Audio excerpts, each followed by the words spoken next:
রঘুনাথগঞ্জে বিরল প্রজাতির কচ্ছপ উদ্ধার, গঙ্গায় পুজো দিয়ে মুক্তি, গ্রামবাসীর চোখে জল। মুর্শিদাবাদের রঘুনাথগঞ্জ থানার জরুর গ্রাম পঞ্চায়েতের অন্তর্গত তালাই গ্রামের লুথার কলোনিতে রাধাগোবিন্দ মন্দির কমিটির পুকুর থেকে এক বিরল প্রজাতির কচ্ছপ উদ্ধার করে গঙ্গায় নিয়ে এসে ছেড়ে দিলেন গ্রামবাসীরা। সোমবার সকালে রঘুনাথগঞ্জ সদরঘাট এলাকায় ধর্মীয় আচার অনুষ্ঠান মেনে পুজো দিয়ে কচ্ছপটি গঙ্গায় ছেড়ে দেওয়া হয়। স্থানীয় সূত্রে জানা যায়, বহু বছর ধরে ওই কচ্ছপটি রাধাগোবিন্দ মন্দিরের পুকুরেই বসবাস করছিল। গ্রামের মানুষ তাকে বিষ্ণুর অবতার হিসেবে মান্যতা দিয়ে নিয়মিত পুজো করতেন। সম্প্রতি পুকুরে খনন কাজ শুরু হওয়ায় জল কমিয়ে দেওয়া হয়, ফলে কচ্ছপটি বারবার জলের ওপর উঠে আসতে থাকে এবং নিরাপত্তা নিয়ে আশঙ্কা দেখা দেয়। গ্রামবাসীদের দাবি, পুকুরে জল কমে যাওয়ায় কচ্ছপটির প্রাণহানির সম্ভাবনা তৈরি হয়। সেই কারণে সকলে মিলে তাকে সুরক্ষিতভাবে উদ্ধার করার সিদ্ধান্ত নেন। সোমবার সকালে রঘুনাথগঞ্জ ভাগীরথী গঙ্গায় নিয়ে গিয়ে পুজো অর্চনা করে তাকে মুক্ত করে দেওয়া হয়। কচ্ছপটিকে গ্রাম থেকে নিয়ে যাওয়ার সময় বহু মানুষের চোখে জল দেখা দেয়। দীর্ঘদিন ধরে পূজিত এই প্রাণীকে বিদায় জানাতে গ্রামবাসীদের মধ্যে আবেগঘন পরিবেশের সৃষ্টি হয়। স্থানীয়দের মতে, কচ্ছপটির নিরাপত্তা এবং প্রাকৃতিক পরিবেশে স্বাভাবিক জীবনযাপনের স্বার্থে এই সিদ্ধান্ত নেওয়া হয়েছে। জঙ্গিপুর থেকে তরিকুল শেখের রিপোর্ট, জঙ্গিপুর টিভি।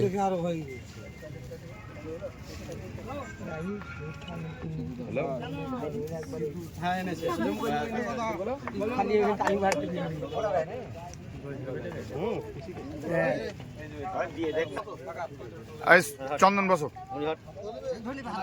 আমি জানি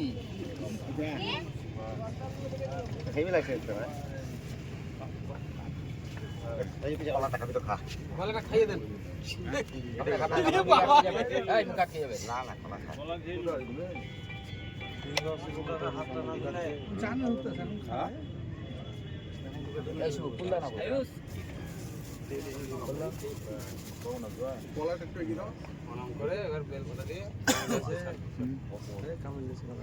একটু নৌকাতে নিলাম না, নৌকাতে নিয়ে একটু মধ্যে ছাড়ো।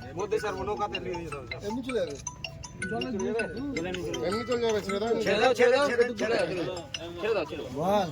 যাবে, কচ্ছপ একটা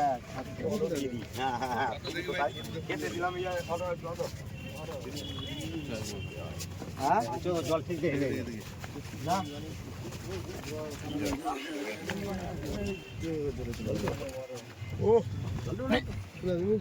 ও ঠিক চলে যাবে, টোটালি সস্তে হ্যাঁ ওতে নেমে গেল, ওই চলে গেল, বাস হয়ে গেল শেষ। ব্যাপারটা হচ্ছে যে আমাদের যে পুকুরে এটা পাওয়া গেছে কচ্ছপটা, পুকুরটা দীর্ঘদিন ধরে মাটি খনন করা হয়নি, তো যারা আবার লিজ নিয়েছে পুকুরটা তারা জলটা মেরেছে পুকুরে। আর এমনিতেই পুকুরটা হচ্ছে একটা মন্দিরের, রাধাগোবিন্দ মন্দিরের পুকুর, ওখানেই সব পুজো টুজো হয়। তো এই কচ্ছপটা দীর্ঘদিন ধরে ওখানে ছিল। তো ব্যাপারটা হচ্ছে যে জল মারার কারণেও বারবার উপরে উঠছিল। তো গ্রামের যারা পাড়ার লোক আছে বা মন্দিরে পুজো টুজো করে, তারা ভাবলো কি একে বারবার উপরে উঠছে, তার মানে কে কখন ধরে নেবে রাতের বেলায়। আর এমনিতে সাইজটা মোটামুটি 8-9 কিলো হবে। তো পাড়ার লোক ডিসাইড করলো কি ওটাকে ধরে গঙ্গাতে পুজো টুজো দিয়ে রিলিজ করে দেওয়া হবে। আর এমনিতে এইটা বিরল প্রাণী, এখন প্রায় বিলুপ্ত হয়ে যাচ্ছে দিনের দিন। তো সেই দিকটা নজর রেখে যাতে এটা সুরক্ষিত থাকে।